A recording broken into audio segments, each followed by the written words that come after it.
కవిత మీద చర్యలు తీసుకుంటారా లేదా? మీరు ఆయన మనసెరిగిన వ్యక్తి, చాలా దగ్గరగా చూసిన వ్యక్తి, మీకంటే నేను మొన్ననే ఒకసారి ఇక్కడ చెప్పిన, ఒకసారి ఆయన చిక్కు పెట్టుకున్నాడు వద్దనుకుంటే బ్రహ్మదేవుడు కూడా అతుకు పెట్టలేదు ఇంతవరకు అయితే. మరి ఆమెను అతుకు పెట్టుకుంటలేదు నాకు తెలియదు. మరి కుటుంబం రక్త సంబంధం విషయంలో ఏమైతే తెలియదు ఇప్పటిదాకా. ఇప్పుడు నరేంద్ర భాయ్ సాబ్ ఉన్నాడు, ఇన్నయ్య గారు ఉన్నారు, విజయశాంతి గారు ఉన్నారు, నేనున్నా, ఓ మా రెహమాన్ లాంటి ఉన్నాడు, ఓ కొల్లలుగా ఎంతమంది బయటికి పోయినా మీకు ఎరక. మరి ఈ వీరి విషయంలో ఏమైతే వేచి చూడాలి. రక్త సంబంధికులు మినహాయింపు ఉంటుందా ఉండదా? అంటే మేము అనుకున్నాం రక్త సంబంధం కంటే కూడా వర్గ సంబంధం గొప్పదా అనుకున్నాం. కానీ ఇప్పుడు తెలియాలి ఈ రక్త సంబంధం గొప్పదా వర్గ సంబంధం గొప్పదా తెలుస్తుంది. కవితను ఆహ్వానిస్తారా మీ పార్టీలోకి వస్తే గనక? ఇప్పుడు బయటకు వచ్చేటట్టున్నారు. తెలియదండి నాకు, నేను కాదు కదా. మీకు మంచి సంబంధాలు ఉన్నాయి కదా, అంటే పర్సనల్ గా వ్యక్తిగతంగా కవిత అందరితో భరత్ ఇప్పుడు నీతో మాట్లాడగలుగుతా, నేను ఎదురు పడితే రేవంత్ రెడ్డి గారితో కూడా మాట్లాడగలుగుతా, రేపు కేసీఆర్ గారితో కూడా అసలు నాయకులు అంటే ఎంత బ్రాడ్గా ఉండాలి భరత్ గారు, ఎంత సంకుచితం అయిపోయింది వ్యవస్థ. నిజంగా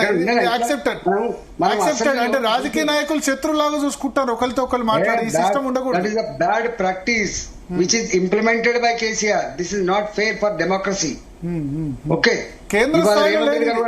మంచిది కాదు, గుర్తుపెట్టుకోండి. కేంద్ర స్థాయిలో ఇట్లా లేదు, అందరు ఫంక్షన్ లకు పోతారు, అది చేస్తారు, కలుస్తారు.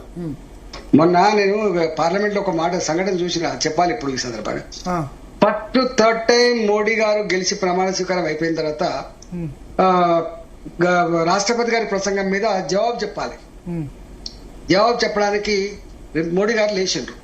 మొత్తం 230-20 మందో ఆ ప్రతిపక్ష ఎంపీలంతా చుట్టుముట్టిండ్రు. చుట్టుముట్టి చివరికి ఆయన బ్లాక్ చేసిండ్రు. అంటే నిబంధనలకు విరుద్ధంగా, ప్రజాస్వామ్యానికి విరుద్ధంగా అవమానపరుస్తూ, అంటే ఆ సభను అవమానపరుస్తూ, ప్రధానమంత్రి చైర్ను అగౌరవపరుస్తూ చుట్టుముట్టమే కాకుండా ఇంకా ఫోటో కనపడకుండా కూడా ఇట్లా రెండు అట్లా ఎగిరితే మోడీ గారు చేసిన పని తెలుసా అండి? మీరు ఇంత అలసిపోయినరు, ఇవో మంచినీళ్ళు తాగమని చెప్పి తన కోసం పెట్టుకున్న మంచినీళ్ళ సీసా వాళ్ళకి ఇచ్చి మీరు తాగి మళ్ళీ అరవండి బిడ్డ అన్నారు. That is the culture of BJP. That is the broadness of the Modi.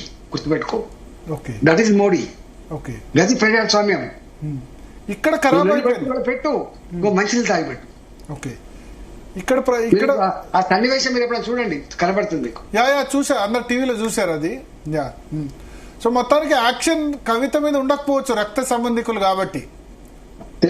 తెలియాల్సింది ముందు. సో పార్టీలో ఆహ్వానించడం అయితే ఉండదు బీజేపీలో గానీ. నేను ఎవరినండి ఆహ్వానించడానికి, నేను చిన్న మనిషిని. మీరే కాబోయే అధ్యక్షులు అంటారు బీజేపీకి. ఏదో ఇండియా పాకిస్తాన్ వార్ కారణంగా డిలే అయింది, లేదా ఇంకా రకరకాల కారణాలు, లాస్ట్ జూలైలోనే అపాయింట్ కావాలి, డిలే అయిపోయింది అని చెప్తున్నారు చాలా మంది.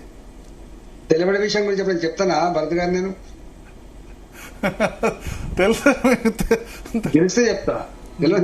ఎవరు వచ్చినా స్వాగతిస్తారా అధ్యక్షులుగా? 100%. అంతేనా? ఏమో ఈటలకు వ్యతిరేకంగా మిగతా క్యాంపులన్నీ ఏకమైన వేరే వాళ్ళ పేర్లు చెప్తున్నాను అంటారు. తప్పుడు ప్రచారం, శత్రువులు చేసే ప్రచారం.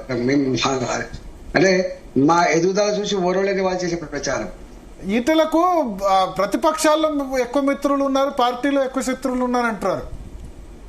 సొంత పార్టీలో అంతటా మిత్రులే ఉన్నాయి, నాకు శత్రువులు లేరు ఇప్పటిదాకా. అనుకోలేదు ఇప్పుడు ఇంతకండి. ఇదే ముఖ్యమంత్రి రేవంత్ రెడ్డి గారు సభలో ఒకసారి నా గురించి కామెంట్ చేసిన విషయం ఉంటే చూసుకోండి. రాజేంద్ర గారు మీరన్నా కొంత ఇట్లాంటి రెక్టిఫై చేయాలి కదా అని చెప్పేది.